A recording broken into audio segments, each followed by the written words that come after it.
Trauma is a mental injury, not a mental illness. But when that stress becomes chronic, it takes root in your body and it can become PTSD. In the last video, we talked about how stress hurts your body. In this video, you'll learn how trauma gets trapped in your body. We're going to talk about ACEs and crocodiles and how Holocaust survivors pass down anxious genes to their kids. You'll learn why you feel stuck in chronic stress. And in the next video, you'll learn what to do about it.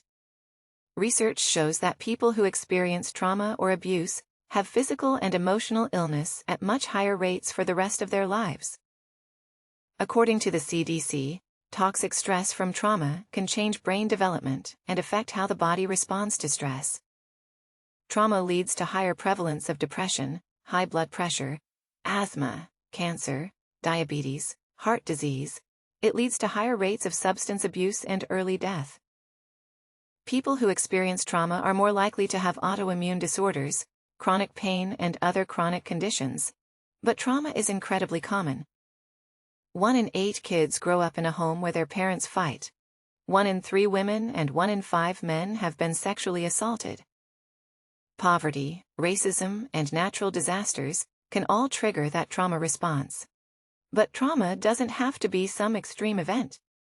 Any situation where you feel overwhelmed and unsafe can trigger a trauma response.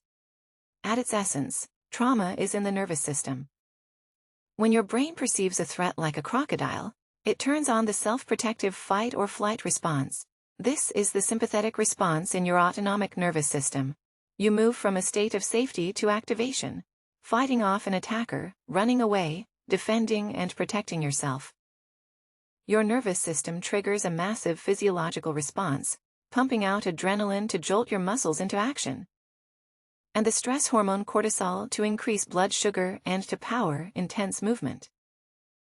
But cortisol also turns off non-immediately essential functions, like your immune system, and your digestion, healing and repairing in your body. So after that fight or flight response, if a threat is too overwhelming, when your brain subconsciously interprets a threat as too dangerous to fight off, or too powerful to escape it, then triggers an even deeper survival response, the freeze response. This nervous system reaction makes your muscles lock up. You can't speak, you can't move, you feel numb, you may dissociate or detach from your body. Freezing can help you hide. It makes you appear dead to an attacker. It can protect you by showing that you're not a threat. Fighting back might antagonize your attacker and put you into more danger. The numbing and dissociative response protects you from the pain of a situation. So the fight, flight, freeze responses are all adaptive, they're all functional, they're all helpful. They're short-term survival responses in your body. You experience these physical changes in your body when you're faced with a perceived threat. But humans also have a natural way to resolve trauma in our bodies. So the fight, flight, freeze response is the sympathetic response, and the counterbalancing response is the parasympathetic response. That's the heal and rest and digest and restore safety and feed and breed response, right? One of the ways we can trigger that parasympathetic response is through connection and safety. So for example, a little boy who gets hurt on his bicycle, but then he's swept up and he's comforted by his father. He learns that he can process through his pain. He can resolve his fear and pain with safety and connection. Those stress hormones of cortisol and adrenaline, they're replaced with connection hormones. The nervous system re-regulates, the parasympathetic response kicks on, and his body starts to heal. On the other hand, a little boy who is beaten by his father lives in fear. He learns that the world isn't safe, that it's not predictable, and that there's no escape, and that he's in constant danger. So his nervous system gets stuck in that fight, flight, freeze response for days, for weeks, for years. He's in a chronic state of survival, and that chronic state of stress and fear basically sets the body's default mode as one of high alert. It's like the brain says, keep that fight, flight, freeze response on at all times, or else something bad could happen, like muscles that get used over and over in a workout. The sympathetic response becomes habitual and stronger. The boy may be more quick to anger. That's the fight response. He may be more sensitive to signs of danger and leave the home or hide in his room. That's the flight response. And these are all adaptive. They help him survive his abusive environment, but they also leave him tense. Maybe he gets stomach problems or he can't sleep well, and being stuck in fight-flight-freeze probably gets in the way of his ability to function at school. He can't concentrate. He gets into fights or he withdraws. When stress becomes chronic, it interferes with everything. Trauma basically sets your body's threat thermostat higher. So imagine someone who nearly died of hypothermia. They get home to their house and they set that thermostat to 80 degrees. Anytime the temperature dipped to 79 degrees, the thermostat would sense that the house was cooling off, and it would kick on that furnace. Someone who's experienced trauma has a higher sensitivity to threats. Their anxiety thermostat is set high. They'll be hypervigilant, they'll be jumpy, they'll be quick to assume that others are attacking them, or they'll feel anxious and nervous all the time. They'll see danger everywhere. Their experiences have set their nervous system to pay more attention to things that might be possibly dangerous. Now again, this is functional, right? Your body is not out to get you, it's trying to keep you alive. So let's say you get badly bitten by a dog as a child. You learn that dogs are dangerous, and when you see a dog, you're more sensitive to that dog as a threat, and you avoid that dog. You're less likely to get bitten again, or someone who's been fired for unfair reasons. They may see the next performance review as a threat to their job, even though their new boss is kind. So there are pros and cons to trauma sensitivity. The pros of a higher thermostat, a higher sensitivity, is that it makes you more likely to avoid things that might be dangerous. So if you imagine our ancestors living in a dangerous natural environment, let's say they're in a village by a river, then there's crocodiles in the river, the people who never ever worried about crocodiles, the people who never checked for crocodiles in the water. They're more likely to get eaten by a crocodile, and the people who saw another neighbor get eaten by a crocodile, the ones who maybe have a little trauma response to that, they're more likely to worry and to be more jumpy when they see the water move, and they were more likely to survive, and to make babies and to pass their anxious genes down to us. So our ancestors most likely passed down anxious genes to us, because they're the ones who survived.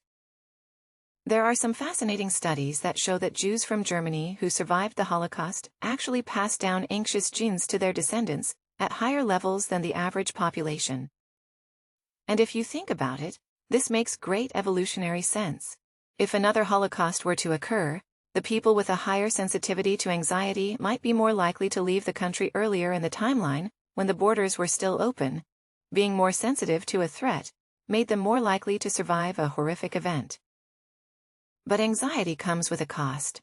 The people in that village who worried excessively about crocodiles, or they were so traumatized by crocodiles that they wouldn't go to the river to get water, or they were extra jumpy. So they always spilled the water, and they broke their jug every time a frog jumped. They were also at a disadvantage. Their fear thermostat was set so high that it interfered with their ability to get water. They might die of thirst, or they might spend so much time walking 10 miles away to get more water that they didn't have time to gather food or to make babies. So their survival was also under threat. Being stuck in that trauma response is exhausting. So when your body's natural adaptive response to threats gets too strong, that can interfere with your ability to live a fulfilling life. The descendants of these Holocaust survivors, while living in the United States over the next 60 years in relative safety, they experience significantly higher degree of anxiety, and this can interfere with their relationships and their work and their happiness. So what it boils down to is trauma impacts the body on a physiological level. And when that thermostat gets set higher, it can make your house too hot and wear out your furnace. And if you look at how trauma works, this all makes sense that fight-flight-freeze response makes your heart beat faster. It makes your blood pressure rise, it messes with your blood sugar, and it turns off your immune system. It's basically like if your furnace was running all the time, your parts would wear out. You wouldn't have time for it to cool down or perform maintenance. And so it is with someone who's experienced trauma. Their fight-flight-freeze response is kicked on very easily, and it stays on for a long time. People who have experienced trauma often develop autoimmune disorders, chronic pain, and other chronic conditions. It exhausts the body and prevents the body from healing and making repairs. The good news is that we can reset that thermostat by retraining the body's response. So like I said before, your body has a natural counterbalancing response to the fight, flight, freeze response. It's called the parasympathetic response.